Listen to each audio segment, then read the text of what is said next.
In 1988, 25-year-old Phillip Fraser made plans to attend the Evergreen State College in Washington. On June 14th, he set out to do just that. He left Alaska en route to Washington, having to first pass through Canada. After having been on the road for 4 days, he stopped in at a cafe in British Columbia. Inside was only one other person, a hitchhiker, who would end up asking Fraser for a ride. Owners of the cafe say the man was, quote, so strange and believed he may have been mentally ill. They say that as Fraser was set to leave, he initially refused the man a ride and drove off, but then stopped as if to have a change of heart and waited for the man to run up to his car as he then got in. This was the last time Phillip Fraser was ever seen alive.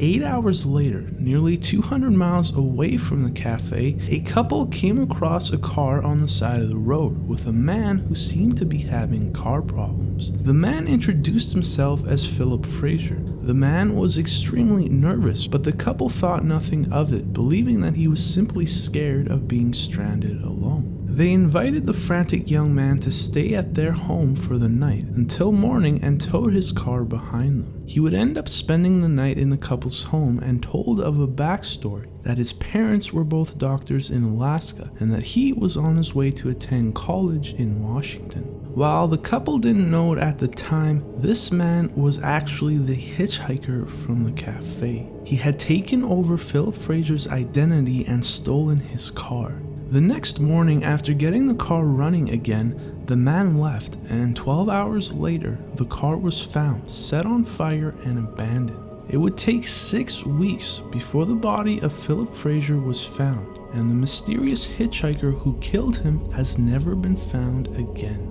Fraser's birth certificate, his visa, passport, and driver's license were never found. Police believe that the unidentified man kept them and may have continued to live out a false life under the name of Phillip Fraser. June 21st of 1920 was a foggy night, and a couple out of Jamestown, North Carolina were driving home to High Point after a school dance. On their way home, tragedy would strike when they collided with another vehicle while driving through a railroad underpass on Highway 70. The accident was fatal and killed the young girl instantly. Her name was Lydia. On the night she was killed, she was said to have been wearing a white evening gown, but her story doesn't end there. Ever since that evening, on rainy and foggy nights, people have reported seeing a young female hitchhiker wearing a white evening gown near that very same stretch of road. Some have claimed that after stopping for the girl, she asks to be brought to her home, but upon arriving at her home, the young girl vanishes. When the girl disappears, some claim that they have proceeded to walk up to the front door, and when the door opens, they are met by a woman who claims that this often happens, and that the hitchhiker they dropped off was actually the Ghost of Lydia, who died on that fatal night in 1920. While this story has become a popular story and has also been brushed off by many as being nothing more than a folktale, research into the story has revealed some shocking truths. This death certificate from 1920 is tied to an eerily similar tale. It is of a woman who died in an accident at this very same underpass in a head-on collision. However, she wasn't from High Point, she was from Greensboro, a nearby town, but she was on her way to High Point the night that she died. Her real name wasn't Lydia, it was Miss Annie Jackson, and this is where she is buried. This was Bobby Oberholzer, who on January 6th of 1982 hitchhiked her way to work as she usually did. That evening, she made a call to her husband, Jeff, telling him that she was out with friends and that she would be getting a ride home later that night. However, she never came home.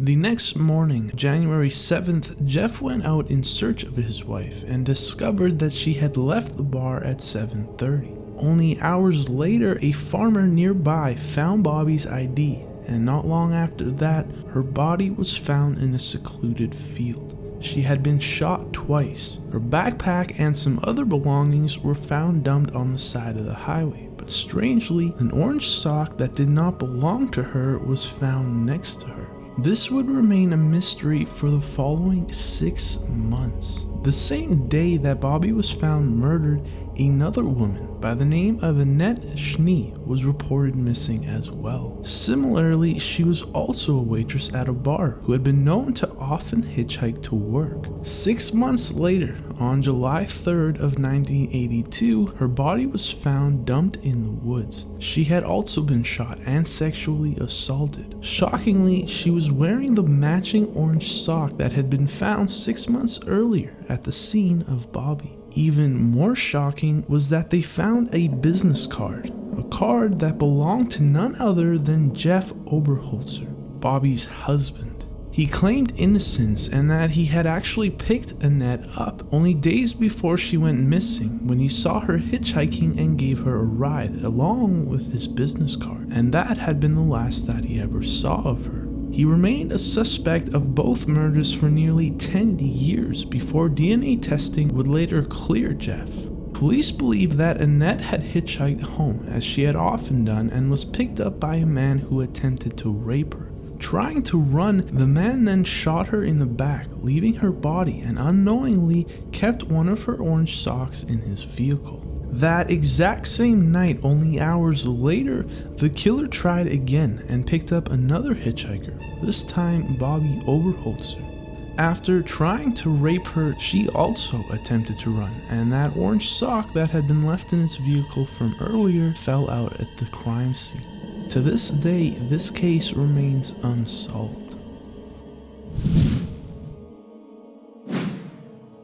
In the fall of 1958, 16-year-old runaway Carl Eder was hitchhiking alone on the San Diego freeway. Passing the hitchhiker in November and feeling bad for the young man, Thomas Prendergast picked the man up.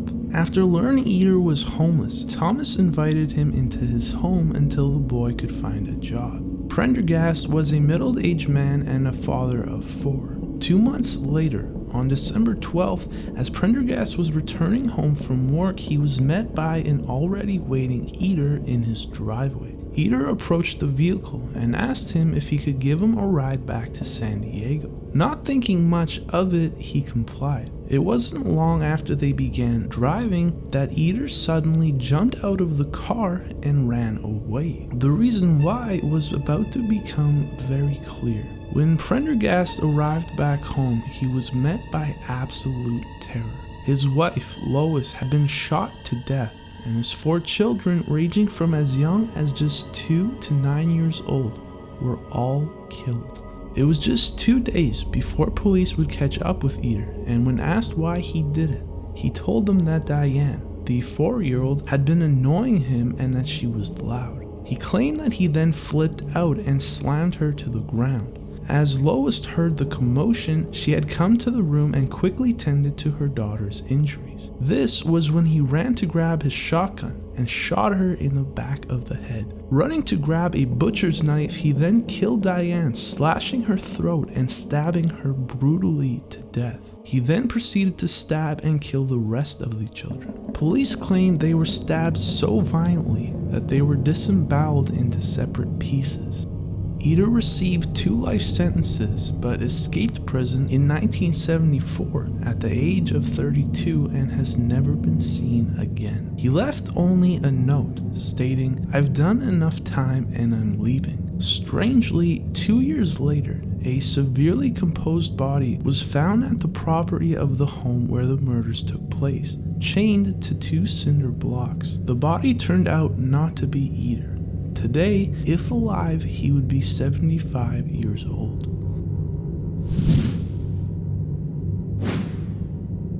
July 16th, 1973, a teenage girl ran into a Fort Lauderdale police station hysterically pleading for help, claiming that her boyfriend, 16-year-old Mark Matson, had been brutally murdered and that she had been raped. Her name was Paula Gail Lee, and her story was that the couple had ran away together and hitchhiked a ride with a man driving a white Dodge van. This man had only introduced himself as Eric and had offered the two a ride to his home in Miami.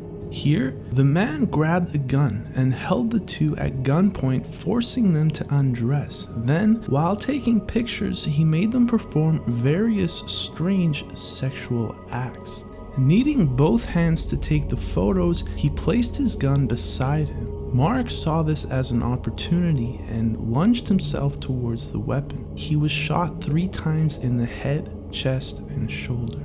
He then held Paula captive in a soundproof chamber located at the end of his bedroom. He kept her shackled and chained up for 24 hours, raping the girl repeatedly. Strangely though, she claimed he had let her go. Despite the horrific claims, when police learned that she had been a runaway, they contacted her mother, who claimed that her daughter was a pathological liar and could not be trusted. Remarkably, police sent her home on a plane to Kentucky, believing the mother. 5 days later, July 21st of 73, while doing laundry, a lady noticed her neighbor, Albert Brust, sitting in his yard motionless, despite an intense thunderstorm.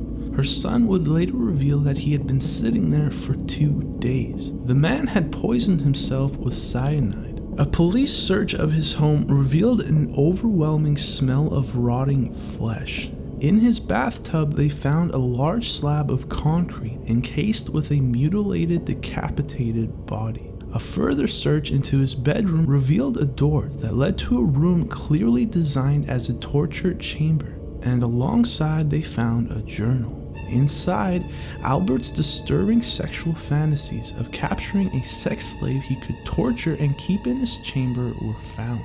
The very last entry, though, revealed his fantasy in real life had been unsatisfying and that he believed there wasn't a purpose to life, thus leading to his suicide. Paula's story had been true all along.